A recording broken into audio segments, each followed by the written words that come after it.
Mais uma vez, boa noite e bom ano para todos. Vamos dar continuação ao que é normal a esta hora. E é a seguinte fazer-se, que é analisarmos o livro Jesus no Lar e vamos para o capítulo 35. Eu vou passar a ler o capítulo 35 e depois um breve resumo que fiz.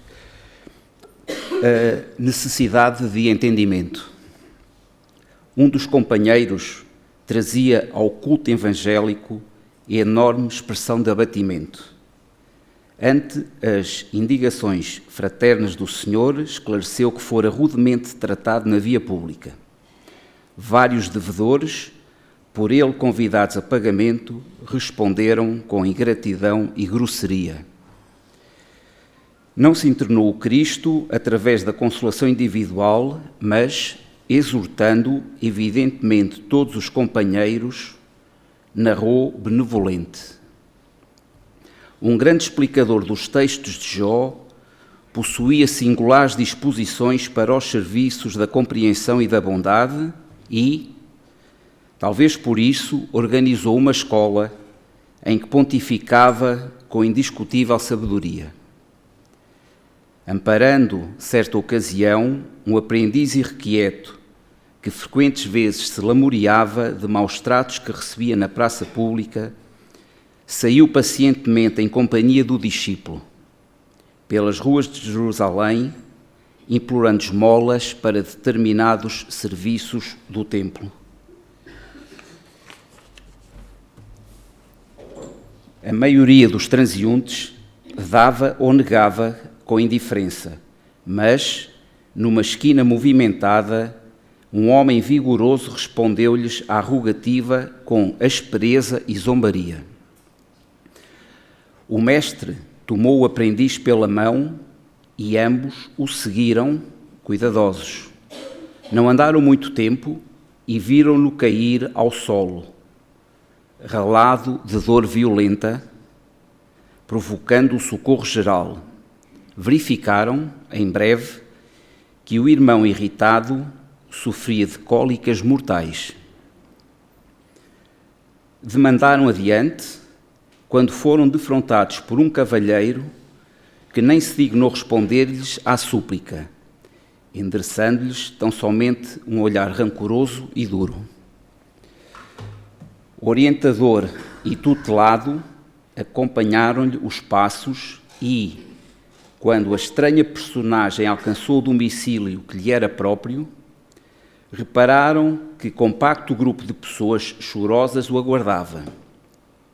Grupo esse ao qual se uniu em copioso pranto, informando-se os dois de que o infeliz retinha no lar uma filha morta. Prosseguiram esmolando na via pública e, a estreito passo, receberam fortes palavrões de um rapaz a quem se haviam dirigido. Retraíram-se ambos, em expectativa, verificando, depois de meia hora de observação, que o mísero não passava de um louco.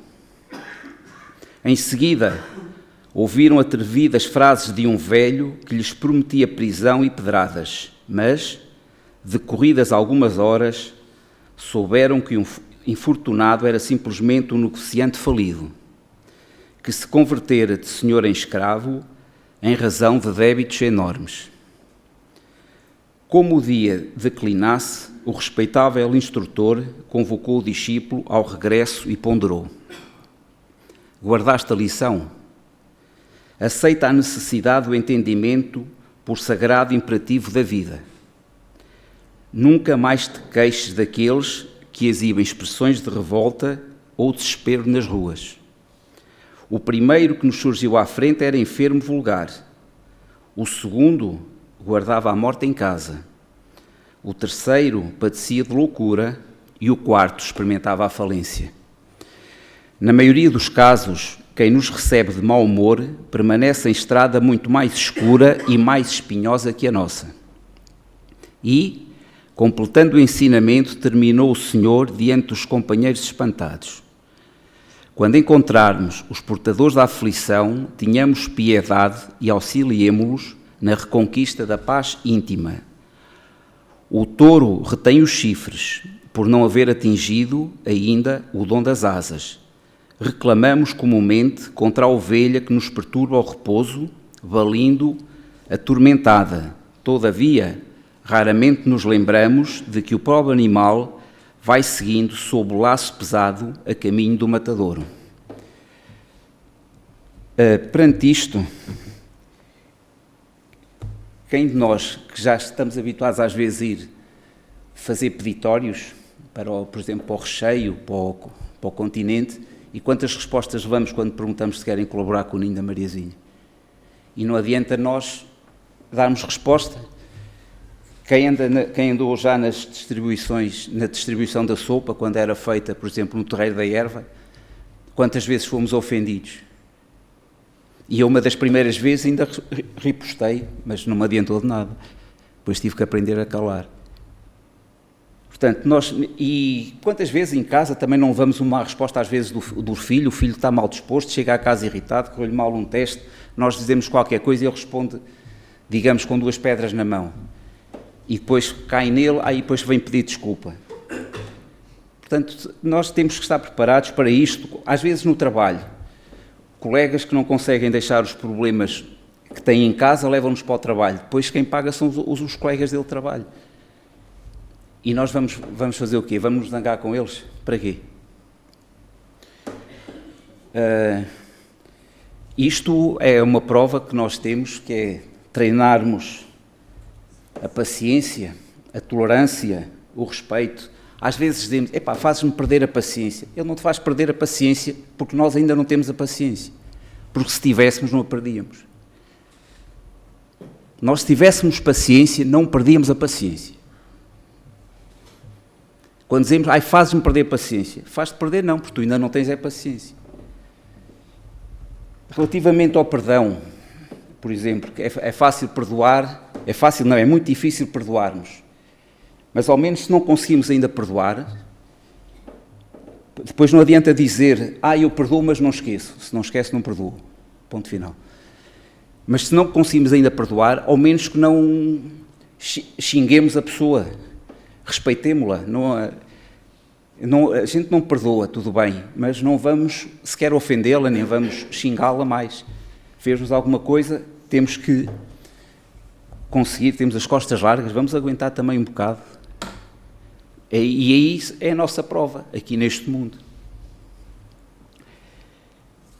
Hoje já conseguimos entender Jesus a convidar-nos a pensar e a não aceitarmos dogmas rituais.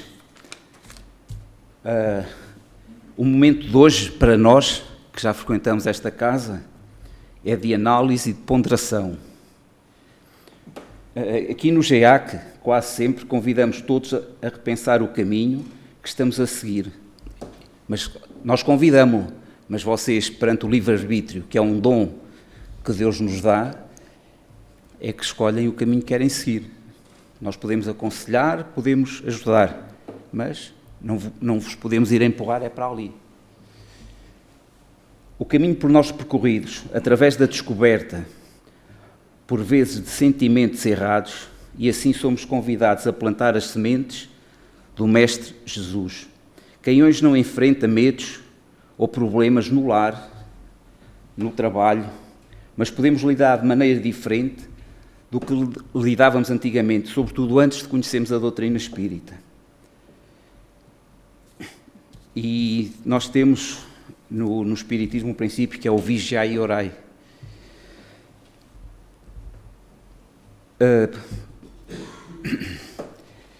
Reparem que eles encontram um louco, outro com uma filha desencarnada em casa, outro que foi à falência por causa do seu materialismo. Nós muitas vezes temos a mania de julgar e não devemos fazer. Julgar determinadas pessoas e não sabemos o que se passa com elas. Não seria melhor, em vez de julgarmos, perguntar o que é que se passa, se precisa da nossa ajuda?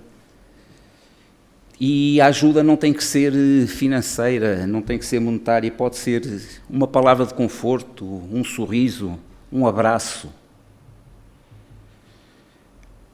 Nós temos na nossa maravilhosa doutrina, que nos dá força, ânimo e coragem, muitas vezes ouvimos dizer, Pronto, aqui já falei, eu perdi a paciência, não perdemos, ainda não a temos. E retive na pesquisa que fiz para isto uma frase do André Luís Vilar, que vai estar entre nós brevemente. Diz que a doutrina espírita não é para nós nem vós, é para o eu. Isto diz o André Luís. E ajudemos desinteressadamente. Muita gente também pode pensar, eu ajudo, mas ele não me agradece. Mas ajudamos com o intuito de recebermos alguma coisa? E se eu encontrar aqui no telemóvel uma história que hoje vi de Gandhi, terminava com isto, porque o Gandhi teve um professor na Universidade de Londres que gostava muito de o xingar, como se costuma dizer. Vê se eu encontro aqui a historiazinha, que vos vou contar, é muito breve.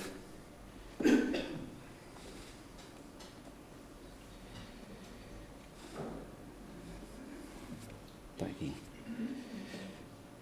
Aqui eu tenho que tirar os óculos, porque os meus óculos é para ver a meia distância e isto está muito pequenino. Quando Gandhi estudava Direito na Universidade de Londres, tinha um professor chamado Peters, que não gostava dele, mas Gandhi não baixava a cabeça. Um dia, o professor estava a comer no refeitório e sentado frente a frente com Gandhi. O professor disse-lhe: Sr. Gandhi, você sabe que um porco e um pássaro não comem juntos?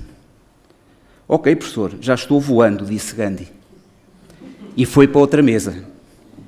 O professor, chateado, resolve vingar-se no próximo exame, mas Gandhi responde brilhantemente a todas as perguntas. Então resolve fazer a seguinte pergunta: Sr. Gandhi, indo o senhor por uma rua e encontrando uma bolsa, abre-a e encontra a sabedoria e um pacote com muito dinheiro. Com qual deles ficava? Gandhi respondeu: com o dinheiro, professor. Pois eu no seu lugar, Sr. Gandhi, ficaria com a sabedoria. Tem razão, professor, cada um fica com o que não tem. Vejam a inteligência do Gandhi. E, para finalizar, no exame, o professor só meteu idiota e não meteu a nota, e Gandhi pergunta-lhe: esqueceu-se de pôr a minha avaliação, só o assinou. Pela vossa atenção de terem ouvido, muito obrigado e que Deus nos abençoe.